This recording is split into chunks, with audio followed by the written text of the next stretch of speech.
Welcome to the Harvesting Wisdom podcast. Together we explore the vast landscapes of life, delving into the rich soil of experiences, sowing the seeds of curiosity, and harvesting the profound wisdom that each episode unfolds.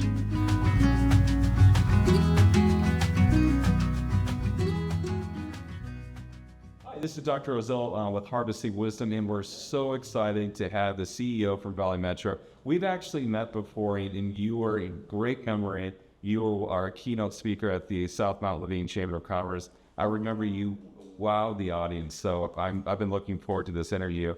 Before we really dive into talking about the light rail, this is part of a three-part series. We interviewed the mayor of Tempe. We also talked to some of the city council. Let's kind of talk about your background and what brought you to Phoenix and what brought you to the world of transportation. Yeah. Well, mayor of Tempe and council, those are impressive community-focused individuals, so it's hard to follow them.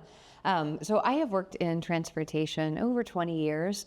I am a geographer. That's my training, my bachelor's, my master's. I'm a PhD candidate. I don't know if I'll finish that dissertation, but I have long worked at the nexus of people and places. So I think a lot about people and communities, how they interact with the natural and built environment, and how they move around. So I've spent time in my career working for the National Park Service. I worked for a Department of Transportation in Ohio. And then I wanted to take a break from academia. I had planned to become a professor and found that I just wanted to step aside for a moment. And so I took a job at a transit agency in St. Louis, which is where I'm originally from. So I had moved around the country a bit by this point in my career. And I decided it would just be 2 years. And I ran the research and development department, and I fell hard and fast in love with transit. I love how directly it impacts people and communities. I mean, every day, every decision, you can see that play out, for better or for worse. I also I think I'm a systems-focused person. I loved this system aspect and all of the different pieces that are comprised of a large urban public transportation system. So I ended up spending 16 years in St. Louis, and I left after being their executive director of the transit system there. And so I was ready to move on, and I wanted to be part of a system and a community that is vibrant and that is growing, and that is Phoenix. So the opportunity to come here in a place where there's a lot of population growth, a lot of cultural diversity and vibrancy, and a transit system that is expanding is what brought me here. And I became CEO of Valley Metro in spring of 2022. Okay, I've got to ask you a quick question. What job did you have at Parks and Recreation? National Park Service. Oh, Park Service. National Park. So the U.S. National Park Service, I was a geographic information system specialist. So at that time, I was working on mapping natural and cultural resources. And I worked at the Lyndon Johnson National Historical Park in the Texas Hill Country. Oh, wow. Mm-hmm. So when I think of your position, are you atypical for as far as background for somebody that has your position? Yeah, so I think the pedigree of transit CEOs, it's evolved a lot, old guard, and we still have a lot of wonderful leaders in the industry who began as a bus driver or maybe started their career driving the campus bus shuttles in college and moved up within the organization. So I am a little bit atypical. I also happen to be, well, I'm not so young anymore. I also happen to be female, which is a bit different. And when I took on my first executive director role, there weren't many of us female leaders, but now I am proud to join a very strong cohort of female and minority leaders in many, especially the big Western systems like Phoenix. Many of our big Western systems are now run by women and minorities, or women who are also racial or ethnic minorities. So I've got a whole girl club of powerful women CEOs across the country now, and I'm so grateful because it wasn't always like that.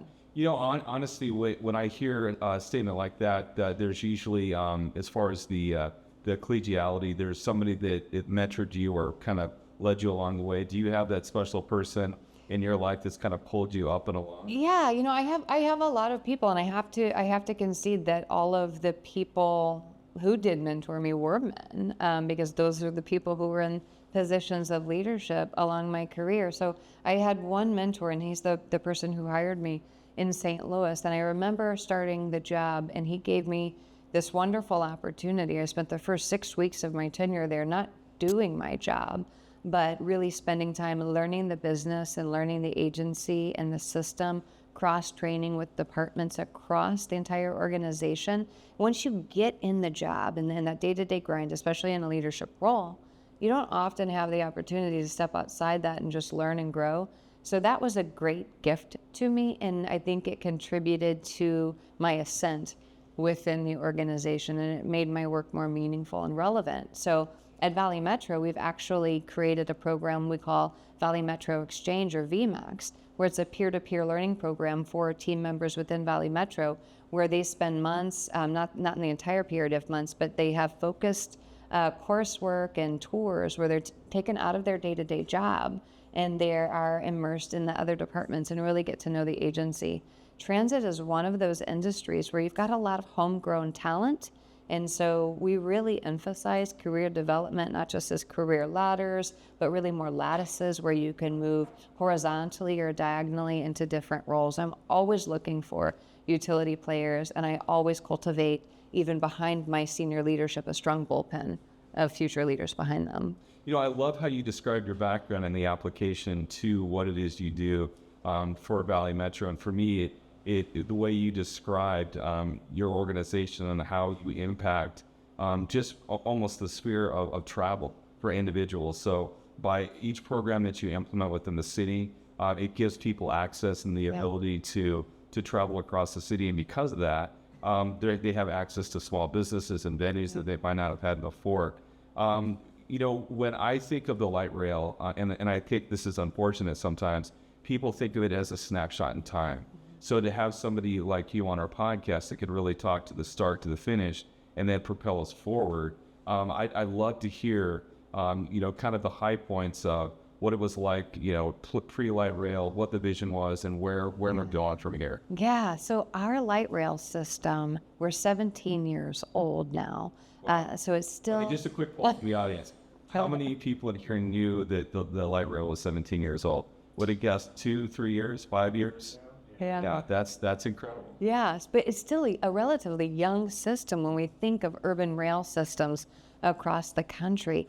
But it has been transformational. That first project, the original project, was 20 miles, and it spanned the communities of Phoenix, Mesa, and Tempe, and really contributed to the rebirth of those communities. We've had so much investment. So from that initial 20 miles, we have expanded several times, and now we have 35 miles of rail. We have 48 stations. We also have 3 miles of streetcar and 14 stations. Collectively, across all of those extensions, the people of the Phoenix region and our partners at the Federal Transit Administration have invested about $5 million in rail infrastructure.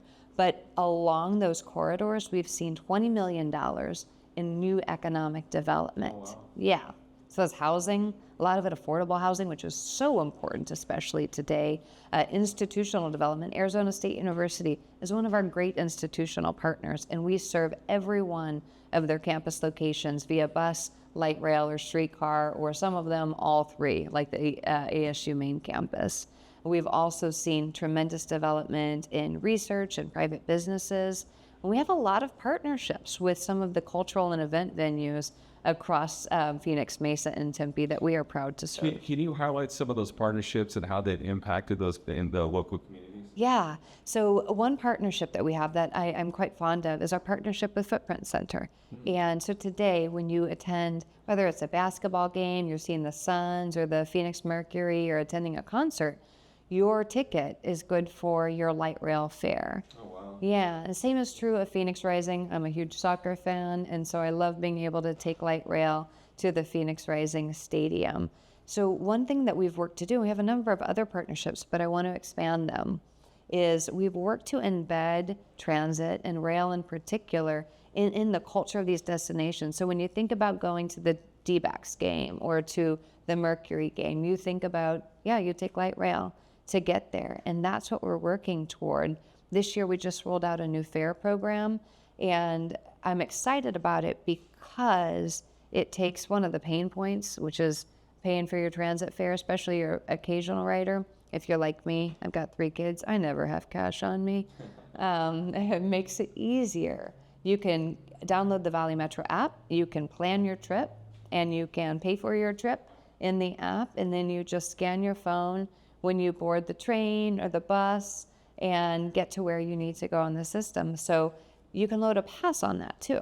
We have monthly passes. We have something called platinum passes. We have partnerships with employers throughout the Valley for their employees. And we have one pilot program, which I'll talk about it, with housing development, where all of the residents have access to a Valley Metro pass. So my goal is to make Valley Metro part of the fabric of the community, so that it just becomes a mesh, it becomes a given. Well, I'm going to give you a nod, because when I talked to the mayor of Tempe, that was his approach. And he's talked about the impact, the economic development, but it's a big initiative, a big push, and it's viewed as a service. When I think of the light rail, my brother lives in D.C. and we went to a ball game. Mm-hmm. And then the end goal is just like you said. I said, okay, let's get in the car. He's like, no, we're taking the train. Mm-hmm. And it was the most convenient thing. We did a park and ride. We got there, and then when we left, we got on the train and we left. One of the things I've been absolutely amazed with is, and I don't know what role you played in this, but in talking with the City of Phoenix and Tempe, just the coordination and the collaboration across cities. Because when you think of big cities like DC, New York, that have these systems, it's really one city. I mean, there's different boroughs and they eventually branch out. But how did you navigate working with different municipalities in order to make the expansion? And here's the cool part too. It's not over. That was one of the things the mayor said, oh, we're going to keep going. This is wonderful. Mm-hmm. How did you manage that coordination between the different cities and keep them on the same? Well, I can't take credit for that early coordination, but here is my approach, and here's how, at least in the last 3 years, how we have been able to achieve new levels of success. I approach every community like an important and valued partner. So we exist to plan, design, build, operate, and maintain the transit system, but we have the privilege of doing so on their behalf. So it's important to understand the goals. What do they want to do with economic development or employment? What are their housing goals and needs? And then we design the mobility to suit them. But we do so in collaboration with each of the member communities. And it takes a lot of time and work, and it takes relationships. It takes building trust. It takes a lot of listening. I think my first 90 days on the job, I just listened. I got to, especially being new to Phoenix, I got to know the communities. I listened to what their priorities were, what their concerns were, what they were happy with and, not so happy with. And with that, we've been able to craft solutions to meet their needs, to take advantage of emergent best practices in our industry. We've been wildly successful at attracting federal funding right here to Arizona with our transit investments. And then at Valley Metro, we have so many different committees. It does feel laborious sometimes with all of our member cities, first at the staff level, then we have subject matter committees that are focused on finance or service planning or rail operations, and then we have a city manager level committee, and then we have a board level committee, which consists of elected officials from each of our 18 member communities. So it sounds like you have a great structure. You truly have a partnership with all the stakeholder groups. Yeah, it takes time. I mean, so we have 19 board members because it's 18 cities and towns plus Maricopa County. So I have 19 bosses. Wow. On any given day. Wow. Honestly, when I think of the light rail too, I think of when I go to other cities on the East Coast or even to Europe, it seems like a big push in the advertisement is, or one of the things that they do to encourage tourism is just the ease of getting around. Yeah. So as far as changing people's hearts and minds, how much does education outreach play in that role? It matters a lot because, especially on the light rail side, even though rail has been here for 17 years, we haven't been in all of the places we now serve that long. And so for many users, they might be unfamiliar with using transit. So it's not like a New York or even the more dense areas in Washington, D.C., where using transit's a given and people tend to be lifetime transit users. So there's a little bit of convincing, a little bit of marketing, and then a little bit of training and teaching. And so we do a lot of videos about stations and how to ride and how to board. When we launched this new fare program, We did tremendous amounts of community engagement. So meetings, but also videos, virtual meetings, a lot of tutorials on how to get your new fare, how to ride. And we use each of those touch points when we're trying to educate, even if it's about a change. Hey, we're going to change the bus schedules coming up. That's an opportunity to promote what we do and sell the service. So even though we're a public service, unlike maybe the roads, Central Avenue, Phoenix isn't out selling Central Avenue for people to drive on. They just do it. We have to do a little bit of that. So we are people serving people. We are very much a public entity, but I lead us in a way in which we operate like a business. We have to be stewards of the resources. We have to know and understand our customer. We have to offer a product that's meaningful to them, and then we got to sell it to them. And then we got to check back with them often to find out how are we doing, what's going well and what's not. When you think of the light rail, one of the things that pops to my mind is sustainability. It's good for a carbon footprint, but I'm sure you have initiatives that in your daily practices or your purchasing habits that are sustainable as well. Can you identify or elaborate on? Yeah, absolutely. So I always say the most sustainable thing that public transportation can do is take people out of single occupancy vehicles. So there's that. That's entwined in our mission. Now, with respect to how we run the system, we've got a number of sustainability initiatives. On the operating facility side, we have solar panels on our canopies and our building roofs where we can sustain them for our rail and bus operating facilities. Yeah, it's pretty cool. And so at each of those facilities, a good deal of the power is supplied by our solar panels. And the work that we do in our 24/7, 365 cadence means we're pretty big consumers of power. So we have to be really thoughtful about what kind of power we're using, what the source is, and what our emissions are. Then on the vehicle side, because we're transit, so we run a lot of vehicles. We have vans, buses, streetcar, trains, and light rail vehicles. So our light rail vehicles and our streetcars, all over 90 of our rail cars are electrically powered. So they have an overhead catenary system that connects to the electrical grid. And in Tempe, actually, a streetcar actually runs off wire for a segment. Yeah, it's pretty cool. Wow. So the city of Tempe has the historic Mill Avenue, and it has a really nice view shed, beautiful tree canopy there, and they wanted to preserve that. And so what we did in the design and worked with our railcar manufacturer was place batteries so that you can have onboard storage on the trains.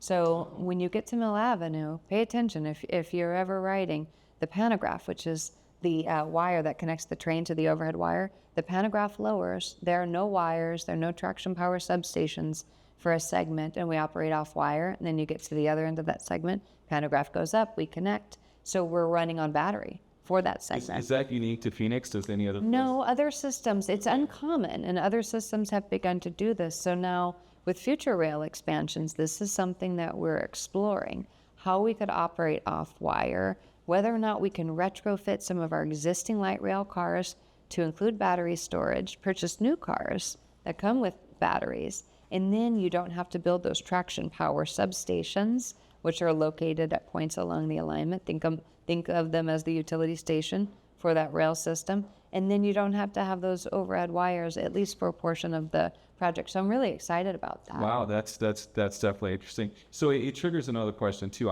Listening to you speak before, the way you presented Valley Metro, you seem like the organization's filled with innovators. So what are the things that you're doing with Valley Metro that are different or unique, but you're kind of leading the way? Yeah. Would be the first part of the question. And the other one is, I'm sure you're going out and seeing what other people are doing well and stealing those. So you dive into those two all the time. Yeah, all the time. So one of the things that we're doing that we are stealing is on the bus side. We are working to shift to lower emissions energy sources. Today, about 78% of our fleet is powered by compressed natural gas, which is cleaner than the portion of our fleet that's powered by diesel. We will begin to shift to battery electric technology. We did win a lower no emissions grant in 2023, and in 2028 we'll receive our first delivery of 10 battery electric buses. Plus we have to retrofit the facilities, the charging stations. So this is a space I've worked in for a long time.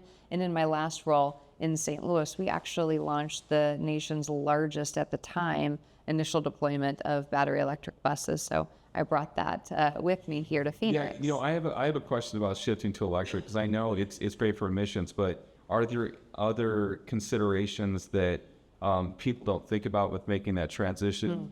What are some of those issues? I'm sure it's all positive, but what are some of those issues that you have to take into consideration when making that transition? Well, you've got to have the energy supply at your facility, so the grid has to be able to support it. One thing that has been different for me being in Phoenix as opposed to being in a 19th century city is that we do have pretty ample power supply, but we reach a point. So we had to do quite a bit of analysis on our bus operating facilities, working in partnership with our utility providers to gauge how much energy we could draw. And then for each of them, there's a tipping point at which we would need a new substation constructed. So you've got to have the infrastructure side there. And then the vehicles have a range, right? These aren't Teslas. We are big, we are heavy, we carry a lot of air conditioning units on the roofs. I have no idea. What's the range on that electric? Yeah, so on the electric buses that we'll buy, we expect them to get at least 250 miles an hour. Okay. And remember, we're not driving on the I-10 going to San Diego, so we're running about 16 miles an hour on average with all the starts and stops on an urban bus route. And so we look at how the system is designed, and just like a person has a shift, they come in and they clock in at this time and clock out on that time, a bus has a shift too. It's called a block. So we look at how long the blocks are, and so I found a tipping point. I like to begin getting the zero emissions buses when about 30% of your blocks can be supported by that range of the electric vehicles. And I think Phoenix historically has been pretty cautious because we are so hot. But there are a lot of other hot places, so we do require more batteries. And if we can get a critical mass of those blocks running with battery electric, then I'm comfortable doing it. So I'm super excited about that deployment. As far as cutting edge, some of the things that we're working on, I mentioned running off wire on trains, and I'm super excited about that. You're spending a little bit more on the upfront cost of the trains and then the battery replacement midlife, but you're saving a lot in the traction power substations and the overhead catenary systems. Another thing that we're doing that I think is just so important for cities and systems like ours is now that we're 17 years old and we've got just a tiny lull in our rail construction, we are evaluating how we design our rail system, looking for more cost-effective strategies to build rail. How can we build with a lighter touch? We've seen construction costs just balloon in the last 3 years, and that's not unique to transit. That's across all types of construction, whether we're building towers or homes. And so this year we're undertaking an evaluation of those original design standards. Time, materials. It's time and materials. Yeah, it's what materials are you using? Okay. How deep are you digging? What's included in the rail project? What substitutions can you make in the project to build lighter? I'd had the opportunity to participate in a Department of Transportation study tour in France in late 2024. And I got to visit a rail project under construction in Lyon, France. And it struck me as so different. And at the time, we were deeply involved in construction on our South Central extension here right outside. What was so different?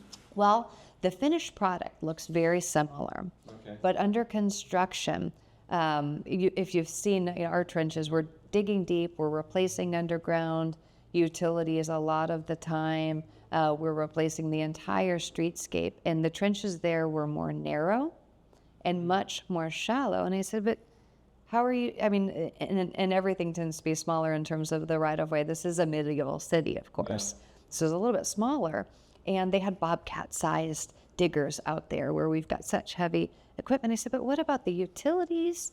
Are you doing concrete embedded track, which is how we build? And the utilities are on that side of the road. So we're building over here.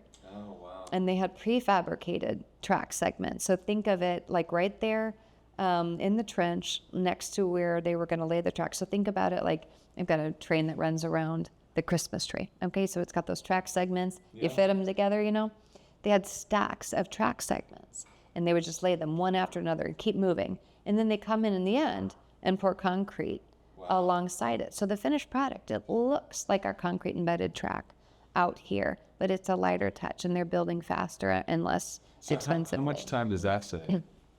It depends on the project, and they've got a lot of different labor practices and environmental practices as well. So we'll see. And so we're engaging now in a review of what we call design standards, working to reduce our environmental impact, make our system more accessible, and build with less materials and cost. So what about innovations for customer experience? You talked about the app. You talked about purchasing tickets, which I think is wonderful. That's one of the things that was kind of a pain in DC. You had to load your tickets, so to have an app. My brother had the app though too, but I don't know why we didn't use it. But what are some of the customer experiences that you're innovating to make things easier? Yeah, so the fare payment is our biggest customer-focused innovation and not super innovative. I don't know if I mentioned our bus network redesign, but it's just something Phoenix hasn't done in a long time that we really should do every 5 years or so. We have so much data. We've been collecting travel survey data, so that means just asking customers where they're going. There's a regional survey. So we're intaking all of this information, plus the boardings data that we've been collecting with our automated passenger counters, which are infrared sensors at each door. And we're going to be redesigning the bus system based on input from our member cities, back to those relationships I mentioned earlier, but also based on where people are actually going. So I think that's really exciting. We have also launched major investment in our security program because, security is foundational. If people don't feel safe and secure on the system, they're not going to ride it. And all of our customers and all of our team members deserve to have a safe and comfortable experience. So we launched a new security contract. We are working now to increase our surveillance on the system. We just recently, so we've got expanded camera system, and each year we'll continue to expand that. We now have a program planned. We've also begun coordinating with our member city police department. So we're sharing our CCTV feed with them. So in their real-time crime centers, they can see what's happening all across the Valley Metro system. And it really acts as a force multiplier. So we've got a lot more eyes on the system today than we have had in years past. Based on those changes, have you seen a shift in perception? We have, yeah. We've seen a shift in perception, and we've seen a big shift in actual incidents occurring across the system, and we're very proud of that. We've also shifted to a new security contractor, and we're really focused on presence across the system, on board the vehicles, at the platforms, interacting with customers, and that new fare payment system also lets our fare inspectors move really quickly through the trains because we're electronically validating fare. We don't have to look and read an expiration date. It's just boom, boom, boom. And so that allows us to be more places. If you're watching, I don't know if you pretty much checked every box. I don't know any excuse on why you wouldn't take public transportation. That's amazing. One of the things I wanted to circle back with, when people think of sustainability, they usually have a perception of electric cars or composting. But one of the things we've talked a lot about with the city managers and some of the businesses we're working with is people are actually a resource. Yep. And that if you don't treat them well, build capacity, then your situation isn't sustainable. So you alluded to a couple of things you're doing to build capacity and to build that internally. What are some of the sustainable initiatives you have for your workforce? Yeah, great question. We are a labor-intensive industry. I say we buy a lot of labor, fuel, and steel in transit, and we rely on our people. And so we have moved through a few initiatives. We're just doing a classification and compensation study, and we'll roll out the results of that in October of this year to ensure that we're paying market rate. So that's like security. You've got to feel safe, secure, and you've got to be paid a fair wage for your work, right? We have also significantly expanded our training and development opportunities. So we have skills training offer. So anything from, if you want to be a Microsoft Excel guru, we got you. We have a training program for that. We have a leadership training program that's really geared to our newer managers to develop and hone their leadership skills, as well as our aspiring managers.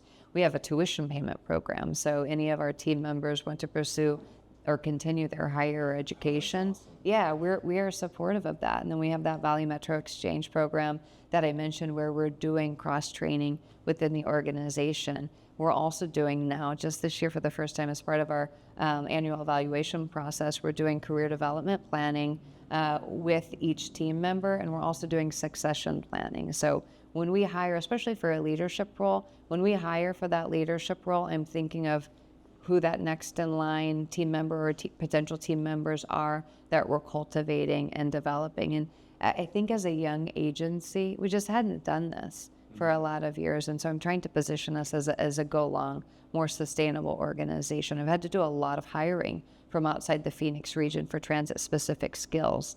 Now that we have those people in place, my aim is to build that within the organization so that their replacements come right here from our team. Oh, that's awesome. I know that Maish and I partner a lot.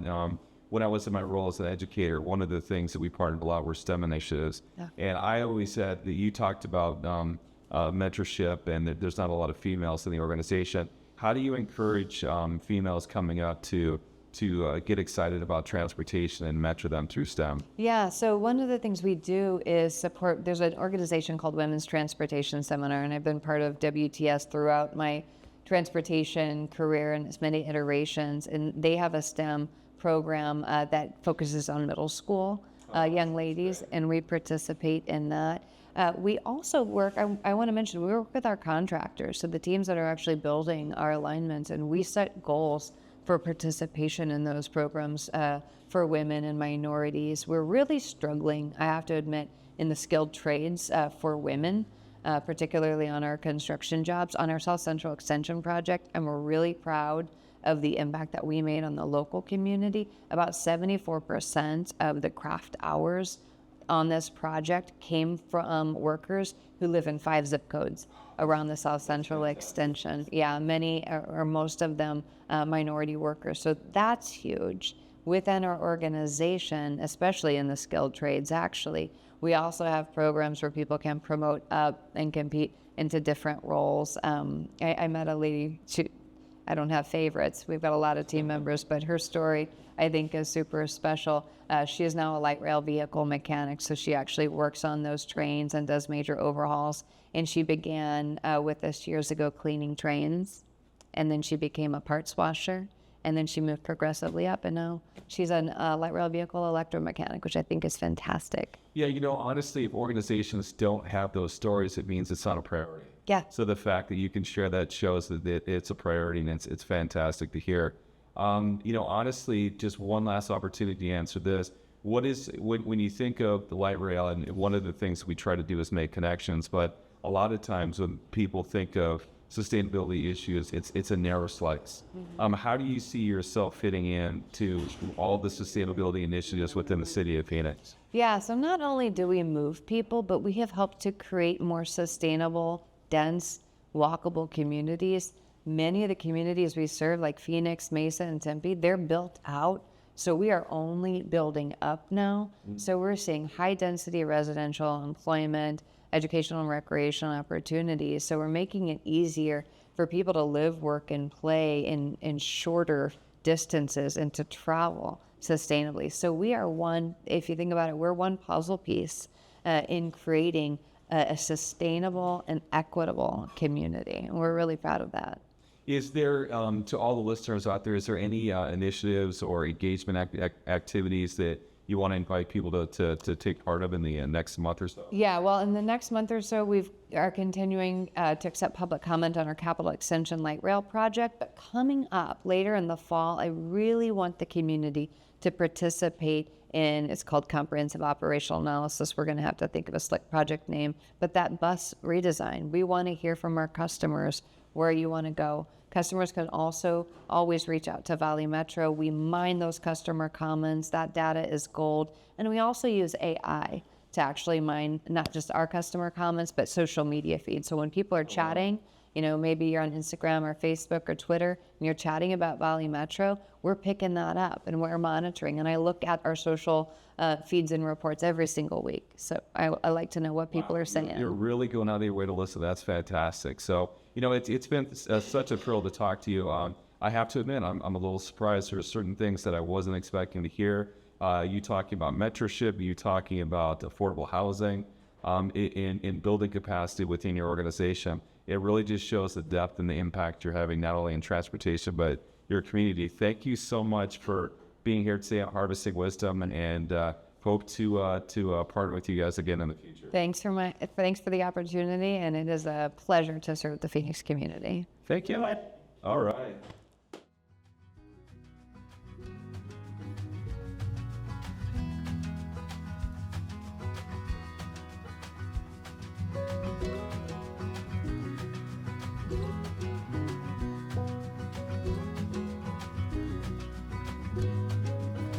Thank you for joining the Harvesting Wisdom podcast.